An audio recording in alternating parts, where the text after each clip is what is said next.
ছাত্ৰসকল good morning. আশা কৰোঁ তোমালোক ভালে আছা। আজি তোমালোকৰ লগত মই আলোচনা কৰিম বাণিজ্যিক বেংকৰ ঋণগত মুদ্ৰাৰ সৃষ্টি সম্পৰ্কে। তো বাণিজ্যিক বেংকে কেনেদৰে ঋণগত মুদ্ৰা সৃষ্টি কৰে আৰু ঋণগত মুদ্ৰা কাক বুলি কোৱা হয় এই বিষয়ে আমি আজি আলোচনা কৰিম। এই বিষয়টো যিহেতু তোমালোকৰ পাঠ্যপুথিত উল্লেখিত হৈ আছে আৰু ইয়াৰ পৰা পৰীক্ষাত প্ৰশ্নও আহিব, গতিকে আমি এই বিষয়টো ভালদৰে জনাটো খুবেই প্ৰয়োজন। আহাচোন বাৰু এই বিষয়টোৰ বিষয়ে আমি আলোচনা কৰিম। আৰু এই বিষয়টো জনাৰ আগতে দুটামান কথা মই সৰু কথা তোমালোকক কৈ দিব বিচাৰোঁ। প্ৰথম কথা হৈছে বাণিজ্যিক বেংকৰ আমানত কাক কয়। বাণিজ্যিক বেংকৰ আমানত কেইবা প্ৰকাৰৰ থাকে আৰু লগতে ঋণগত মুদ্ৰা কাক কয়, বিহিত মুদ্ৰা কাক কয়, এই বিষয়ে তোমালোকক আলোচনা কৰিম।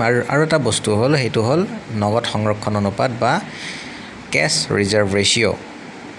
তো প্ৰথমতে হ'ল আমানত। আমানত হ'ল বাণিজ্যিক বেংকত যেতিয়া জনসাধাৰণে সঞ্চিত ধন কি কৰিব, জমা থ'ব, তাৰ ফলত এটা কি হ'ল হিচাপত জমা থয়, একাউণ্টত জমা থয়, এইটো কি বুলি কোৱা হয়, আমানত বুলি কোৱা হয়। যি সঞ্চিত ধন হ'ব এইটো গ্ৰাহকৰ আমানত বুলি কোৱা হয়। আৰু এই আমানতত আমি দুটা ভাগত ভাগ কৰিব পাৰোঁ। এটা হ'ল প্ৰাথমিক আমানত আৰু এটা হ'ল গৌণ আমানত বা ছেকেণ্ডেৰী ডিপ'জিট বা উদ্ভূত আমানত বুলি কওঁ। যিটো আমাৰ গৌণ আমানত বা উদ্ভূত ডিৰাইভ ডিপ'জিট হয়, এই ডিৰাইভ ডিপ'জিটটো আচলতে কি হয়, প্ৰথমতে প্ৰাথমিক আমানত হ'ল যিবিলাক বেংকত জনসাধাৰণে ধন জমা কৰি আমানত সৃষ্টি কৰে, সেইটো আমানত আমি প্ৰাথমিক আমানত বুলি কওঁ, প্ৰাইমাৰী ডিপ'জিট। আৰু বেংকত যেতিয়া গ্ৰাহকে ঋণ সংগ্ৰহ কৰি আন এটা আমানতৰ সৃষ্টি কৰে, তাক আমি গৌণ আমানত বা ছেকেণ্ডেৰী ডিপ'জিট বা ডিৰাইভ ডিপ'জিট বুলি কওঁ। এতিয়া ছেকেণ্ডেৰী ডিপ'জিট বা ডিৰাইভ ডিপ'জিট আৰু প্ৰাইমাৰী ডিপ'জিট দুয়োটা কিন্তু বেলেগ বেলেগ বস্তু। প্ৰথম যিটো প্ৰাইমাৰী ডিপ'জিট, এইটো জনসাধাৰণে বেংকত জমা কৰে, ধন জমা কৰে, জমা কৰাৰ ফলত এটা নতুন ডিপ'জিটৰ সৃষ্টি হয়।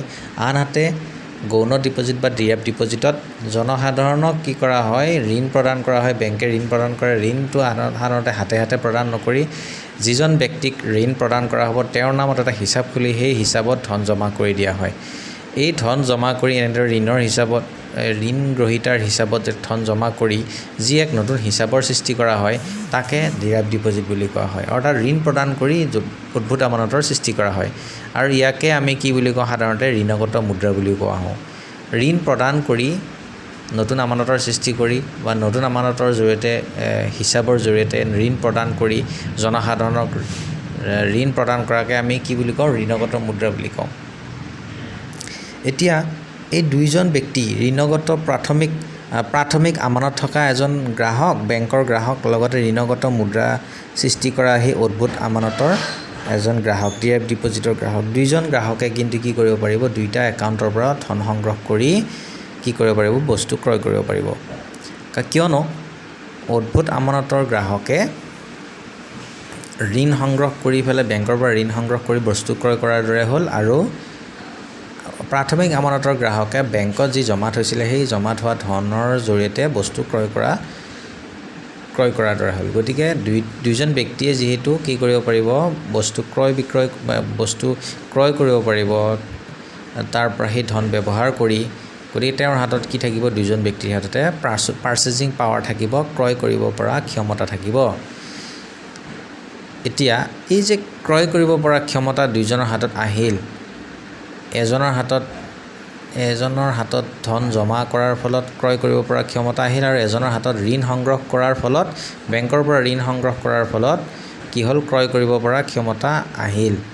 গতিকে দুইজনৰ হাততে ক্ৰয় কৰিব পৰা ক্ষমতা আহিল। অৰ্থাৎ আমি ইয়াৰ দ্বাৰা বুজি পালোঁ, বাণিজ্যিক বেংকে এনেদৰে ঋণ প্ৰদান কৰি, গ্ৰাহকক ঋণ প্ৰদান কৰি দেশত বিভিন্ন জনসাধাৰণৰ বস্তু ক্ৰয় কৰিব পৰা বা কিনিবলৈ কি কৰে, শক্তি প্ৰদান কৰে।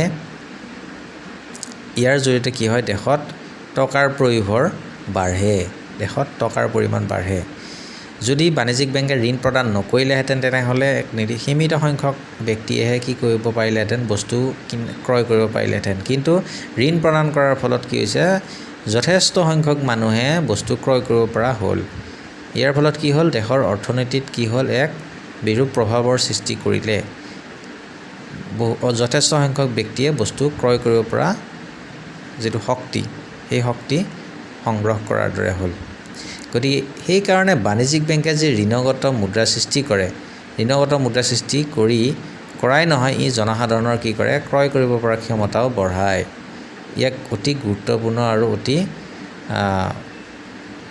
বাণিজ্যিক বেংকৰ অতি মৌলিক কাৰ্য বুলি ধৰা হয়। ছাত্ৰসকল, ইয়াৰ পিছত আৰু এটা জানিবলগীয়া বিষয় হ'ল নগদ সংৰক্ষণ অনুপাত বা কেছ ৰিজাৰ্ভ ৰেচিঅ'। তো আমাৰ ভাৰতবৰ্ষত যিমানবিলাক বাণিজ্যিক বেংক আছে, বাণিজ্যিক বেংকবিলাকে এক নিয়মৰ ফালৰ পৰা আমাৰ কেন্দ্ৰীয় বেংকৰ এক নিয়ম অনুসৰি কি কৰিব লাগে, নিজৰ বেংকত যিমান পৰিমাণৰ আমানত জমা থাকে, জনসাধাৰণে যিমান আমানত জমা কৰি থৈ দিয়ে, তাৰ ওপৰত 0.23% পৰা 25%লৈকে আচলতে 3 পৰা 20 বা 3 পৰা 25 এনেকুৱা ধৰণৰ থাকে যিটো এক শতাংশৰ হাৰ। সেই পৰিমাণৰ শতাংশৰ হাৰ কি কৰিব লাগে, কেন্দ্ৰীয় বেংকত নিজৰ নামত জমা কৰি থ'ব লাগে। সেই উক্ত বেংকটোৱে কি কৰিব লাগিব, কেন্দ্ৰীয় বেংকত নিজৰ নামত এটা একাউণ্ট খুলি তাত জমা কৰি থ'ব লাগিব। অৰ্থাৎ বেংকত যদি জমাকৃত আমানত যদি 100 টকা থাকে, জনসাধাৰণে 100 টকা জমা কৰি থৈছে, তাৰ ওপৰত 3 পৰা 20% ভিতৰত, যিটো আমাৰ কেন্দ্ৰীয় বেংকে ধাৰ্য কৰি দিয়ে, 3 পৰা 20% ভিতৰত যেনিবা 20% কৰি থৈ দিছে, তো 20%, 100ৰ পৰা 20% অৰ্থাৎ 20 টকা এটা কি কৰিব লাগিব, আছুতীয়াকৈ জমা কৰি থ'ব লাগিব কেন্দ্ৰীয় বেংকত, নিজৰ নামত থকা একাউণ্টত জমা কৰি থ'ব লাগিব। ধৰা হ'ল state bank of India, state bank of ইণ্ডিয়াৰ হাতত জনসাধাৰণৰ আমানত 100 টকা আছে, তেতিয়া কেন্দ্ৰীয় বেংকে যদি 20% নগদ সংৰক্ষণ অনুপাত জমা কৰি থ'ব দিয়ে, তেনেহ'লে ষ্টেট বেংক অফ ইণ্ডিয়াই নিজৰ নামত, ষ্টেট বেংক অফ ইণ্ডিয়াৰ একাউণ্টৰ নামত কেন্দ্ৰীয় বেংকত 20 টকা এটা জমা কৰি থ'ব লাগিব। আৰু যদি 1000 টকা জমা থাকে, তেনেহ'লে কিমান থ'ব লাগিব, 1000 টকাত 200 টকা থ'ব লাগিব। অৰ্থাৎ যদি 1000 টকা থাকে আমানত ষ্টেট বেংক অফ ইণ্ডিয়াৰ হাতত, তেনেহ'লে তাৰে 20% অৰ্থাৎ 200 টকা এটা ক'ত থ'ব লাগিব, কেন্দ্ৰীয় বেংকত থকা উক্ত বেংকটোৰে নিজ নামত থ'ব লাগিব। তো ছাত্ৰসকল, ইয়াৰ দ্বাৰা আমি নিশ্চয় বুজি পালোঁ যে নগদ সংৰক্ষণ অনুপাত বা কেছ ৰিজাৰ্ভ ৰেচিঅ' কাক বুলি কোৱা হয়। তো ইয়াৰ পিছত আমি আলোচনা কৰিম ঋণগত মুদ্ৰা বাণিজ্যিক বেংকে কেনেদৰে সৃষ্টি কৰে এই বিষয়ে। ছাত্ৰসকল, ধৰা হ'ল ষ্টেট বেংক অফ ইণ্ডিয়াই এক গ্ৰাহকৰ পৰা 100 টকাৰ নতুন আমানত সংগ্ৰহ কৰিলে। এজন গ্ৰাহকে কি কৰিলে, 100 টকা এটা ষ্টেট বেংক অফ ইণ্ডিয়াৰ হাতত জমা কৰিলে। আৰু ষ্টেট বেংক অফ ইণ্ডিয়াই লগে লগে কি কৰিব লাগিব, নিয়ম অনুসৰি নগদ সংৰক্ষণ অনুপাত 10% বা 20%, যেনিবা 10% ক'ত ৰাখিলে, অৰ্থাৎ 100 টকাৰ 10% হ'লে 10 টকা এটা কেন্দ্ৰীয় বেংক বা ৰিজাৰ্ভ বেংক অফ ইণ্ডিয়াত নিজৰ নামত জমা কৰি থৈ দিলে, যিটো আমাৰ নিয়ম অনুসৰি এইটো এটা বাধ্যতামূলক বিষয় বেংকসমূহৰ কাৰণে। অৰ্থাৎ বেংকৰ হাতত তেতিয়া কিমান টকা থাকিব, 90 টকা থাকিব। আৰু এতিয়া 90 টকা এটা বেংকে কি কৰিব পাৰিব, উপাৰ্জনশীল কামত ব্যৱহাৰ কৰিব পাৰিব। উপাৰ্জনশীল কাম হিচাপত বাণিজ্যিক বেংকে সদায় কি কৰিব পাৰিব, ঋণ হিচাপে দিব পাৰিব।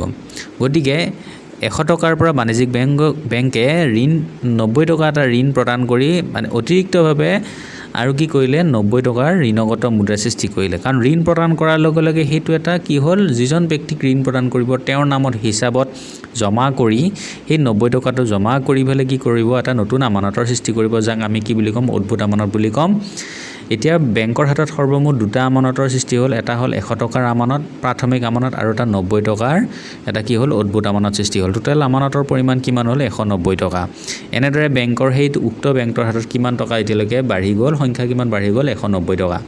এজন ব্যক্তিয়ে জমা থৈছিলে মূলতঃ কিমান টকা, 100 টকা জমা থৈছিল, কিন্তু বেংকে সেইটো কি কৰিলে, টোটেল কিমান কৰিলে গৈ, তাৰ পৰা 190 টকা বনালে গৈ সৰ্বমুঠ। আমানত এতিয়া যোনে 100 টকা জমা থৈছিলে তেওঁ তাৰ পৰা পইচা উলিয়াই নিব পাৰিব 100 টকাৰ পৰা বস্তু ক্ৰয় কৰিব পাৰিব আৰু যিয়ে 90 টকাৰ ঋণ লৈছিলে তেওঁ তাৰ পৰা 90 টকা ব্যৱহাৰ কৰি কি কৰিব পাৰিব তাৰ পৰা উঠাই লৈ গৈ বস্তু ক্ৰয় কৰিব পাৰিব অৰ্থাৎ 100 টকাৰ পৰা গৈ ফেলে 190 টকাৰ বস্তু ক্ৰয় কৰিব পৰা ক্ষমতা বঢ়াই দিলে বাণিজ্যিক বেংকে তো ইয়াকে আমি ঋণগত মুদ্ৰা বুলি কওঁ এতিয়া এজন যিকোনো এটা বেংকে বাণিজ্যিক বেংকে 100 টকাৰ পৰা কিমান পৰিমাণৰ টকা ঋণগত মুদ্ৰা সৃষ্টি কৰিব পাৰিব হেতু আমি ক্যালকুলেশন কৰিব পাৰো ক্যালকুলেশন কৰি আমি জানিব পাৰো হেতু হল এটা ক্যালকুলেশন আছে হেতু k = 1/r বুলি কোৱা হয় ইংৰাজীত k = 1/r k হল আমানতৰ গুণক আৰু r হল cash reserve ratio যেটো আমাৰ এই এক্সাম্পলটো 10% বুলি কোৱা হৈছে এটো আমি কৰিব পাৰো আমি বোৰ্ড থকা হেতেন ধুনিয়াকে মই দেখাই দিব পাৰিলো তথাপিও মই ইয়াতে মোবাইলতে তোমালোকক মই দেখুৱাই দিম k = 1/r ফৰ্মুলা মতে কি কৰিব লাগে কামটো কেনেকৈ কৰা হয়